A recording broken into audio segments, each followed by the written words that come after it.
Welcome everyone, welcome to a new interview. Today we have here Kelly Goodsir from Australia.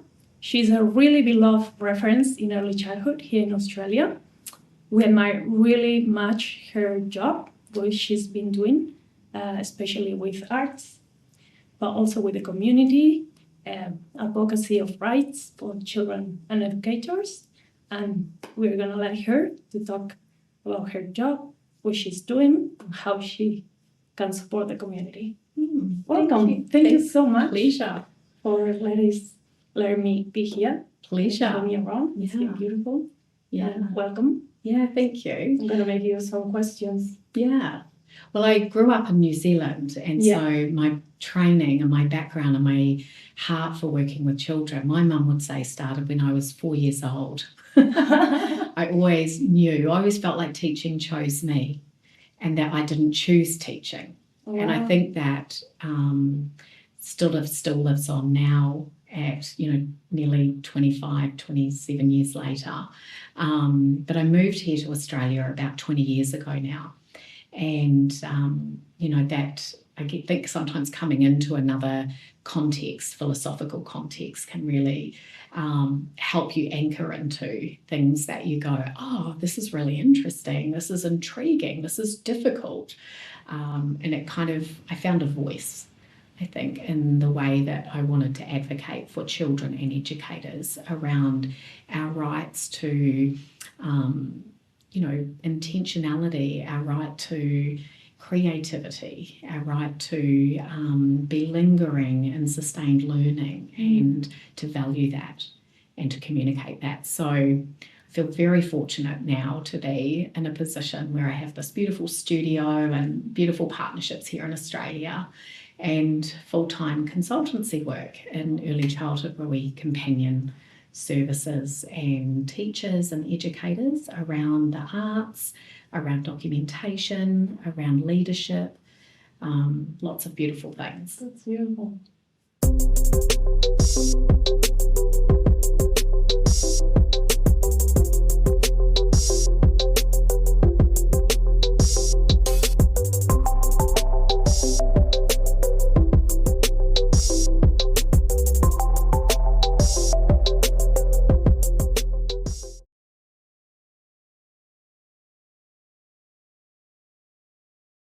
I think that there's a real gift in our work with children, because it's generative, and there's so much to learn from children if we're open to the ideas they offer, the possibilities for thinking. And I think perhaps as we grow older, we can become more logical and become more sensible, or become more, we can lose our imagination. And I think there's a real phenomena in partnering with children and bringing their working theories, their ideas to life.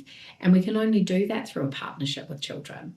We can't do that in isolation or without listening deeply to children and listening to ourselves. Carla Rinaldi offers us that gift, that to truly listen, we also have to listen to ourselves. And that's our ability, I think, sometimes to catch ourselves when we find ourselves being too instructional or too intrusive or too planned.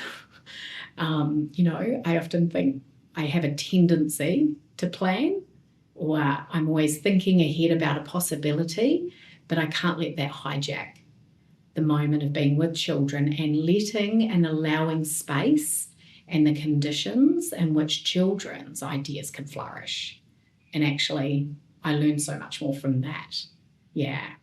So why would I ever leave early childhood? The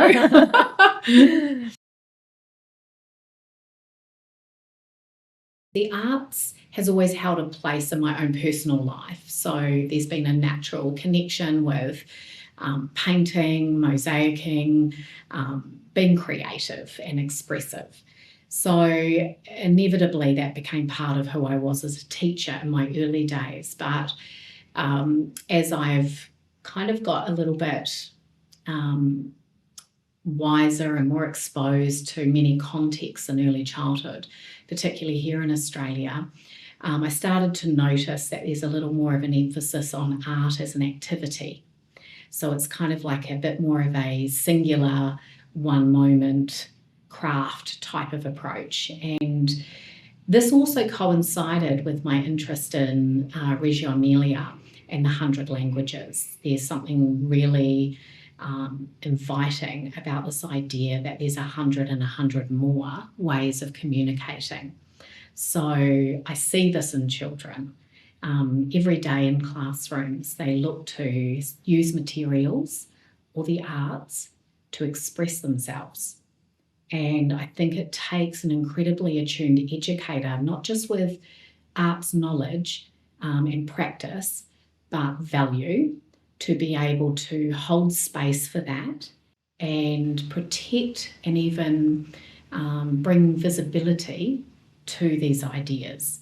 And so I've been very fortunate to partner with Kirsty Ludegren with the Creative Collection. A few years ago now, where we both had this desire to disrupt the art activity, if you like, and bring a longer, lingering conversation with arts practice. So we wrote the Creative Collection, and yeah, that was a 2-year process for us, because we sat together with every word and we designed the concepts that we've built in there, the threads of creativity. So a way of thinking about the arts that doesn't put it in a nice tidy box, you know, a way of giving value to enjoyment, to discovery, to meaning making, to thinking, you know, and that creativity in itself is something that should be part of and integrated throughout all our curriculums, because it's generative. And this, I think, is the true meaning of emergent curriculum or child-led learning, that this has to be part of it. Yeah. Totally. Maybe we spend too much time thinking about arts practice and how we should do it. And maybe there's an opportunity here for educators to come into relationship with materials. So rather than think about what I'm going to do with it, how can I interact with the material myself? Because as soon as our hands or our bodies come into contact with materials, the thinking comes out of here and it comes into your body, and suddenly you'll notice ideas emerge. You know, different tactile experiences encounter. Suddenly there's a tension with a material you're using in a surface that you wouldn't have thought about previously. So I do think for educators that sometimes that planning idea, maybe the planning is in the material and the surface and the companions, and then we encounter them. We leave space for that relationship to inform where we might head to with something. But maybe we're too quick. Certainly I know in my past I've been too quick at times. Oh, that's okay. There goes my nice badge. You know, maybe I've been too quick to plan something too formal without allowing that time with material. Yeah. To explore yourself and enjoy it. Yeah, because when you think about just the way, you know, a pastel touches paper, and maybe it's a chalk pastel, so it leaves a residue of dust, but maybe your fingertips encounter that dust and you realise it smudges, and suddenly that takes on another life, and then the colours start to merge and connect, and there's a friendliness about it. But you could never plan that. In fact, maybe you've never encountered pastels that are chalk-like, you know? So maybe that's a really important beginning point. We're too quick to jump down the intellectual end of something. And actually children do this really well. I've never gone anywhere in a classroom and put out a new set of pastels, crayons or something like that. And what do children do first? They pick all the paper Do you ever notice that? The paper off the side of the crayons or the pastels. And it's like, to come into relationship with it, they have to be able to touch it. Exactly. And I'm like, well, if we don't tune into these small nuances and I guess in many ways connect with the wonderment that children experience with noticing colour or noticing a line when it connects to somebody else's line on a page, or maybe the way a textile feels on my face, or maybe the way light transforms when it moves around a room. This type of thing is so valuable in our curriculums, and yet we're quick to analyse, assess, produce something from it. What if the magic and the wonderment of it is what it's about? Yeah. And maybe as educators, if we sit still long enough to allow those moments to make an impression on us, we are more likely to inch away at the way we see time with materials and with the arts.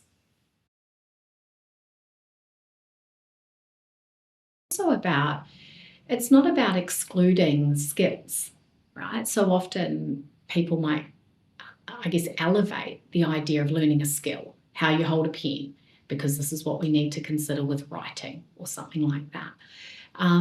There's no harm in learning skills. They come in relationship to the formation of ideas and building our mastery. But I think the most important thing about a skill, it's in the moment that's most applicable in the time with a child or with a group. It doesn't sit out the front, right? It doesn't become the hero of what I'm doing here is teaching children how to write. Actually, what I've noticed that when I ask children, does that feel comfortable for you? They might say yes or no, and I respond to that, So the skill element of like observational drawing or expressive drawing might come with a certain intention, but it's not what sits out in isolation to the experiential nature of the child with the material. Yeah. Yeah, I think variety of materials, exposure to getting beyond the crayons, the textures or the felt tips, and, let's get into a bit of charcoal and, more different types of paints or, different surfaces, things like that. So wider variety of materials. And I do think moving beyond arts as an activity is some really long-term work because it's not in isolation. We also have to learn to nurture how to listen to ideas and then think about what materials or mediums might support researching with that idea, right? So there's complexity in that. And so I think drawing is almost a fundamental. The graphic language is a fundamental part of thinking together with children from very early ages right to older children. So the more we can build an educator capacity to understand the role that drawing can play or mark making in thinking and in expressing ideas and all those beautiful elements that get wrapped around with drawing as an everyday tool, I think is really helpful. It opened up my world as a teacher. But yeah, I'm thinking that, I look around my own studio and when people come here, they're often delighted by the unique type of materials that might be here. And we might not think of using them. Like when I look at this here is a wire. And it comes from Bunnings, like a hardware store, and it's rubber. So it's quite versatile. And people often like, I never would have thought of this. And straight away, even me, I used to think using wire with children, okay, I'm not sure if I would have. But once you start sourcing materials where you go, this is actually could be used with young children very easily, bit of masking tape over the end, and it's really lends itself well to movement, to, expression. We did a whole study once on lightning and weather and wire was such a beautiful medium to work with,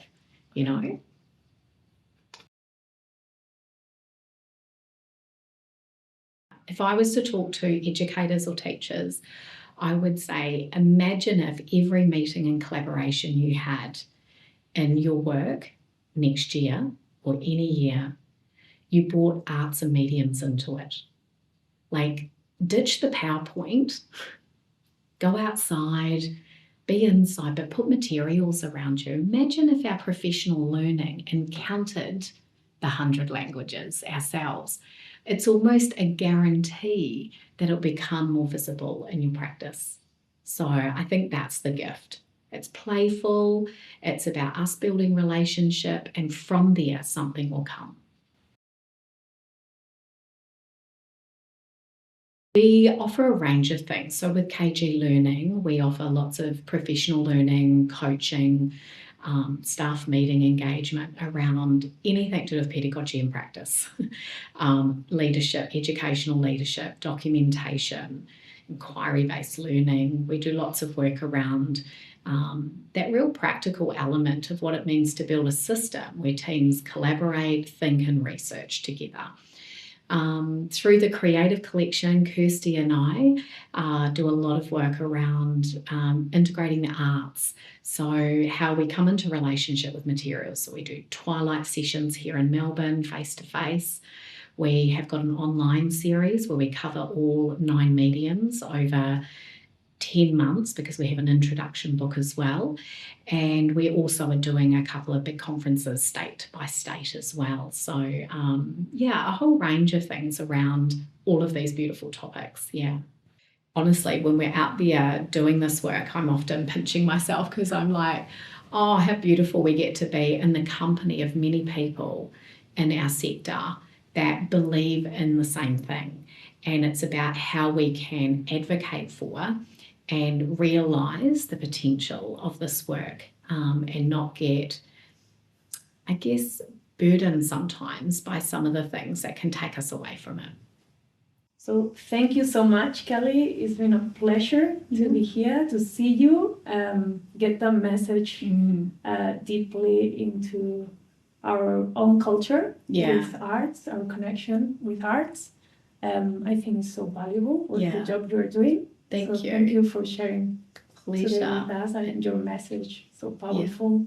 Oh, it's so beautiful to have met you too, because I can see the kinship between the ideas and our collective, mission in early childhood, isn't it? So thank you. Thank you. Thank you, everyone. We leave some resources next to this video. I hope you enjoy it and see you next time. Bye.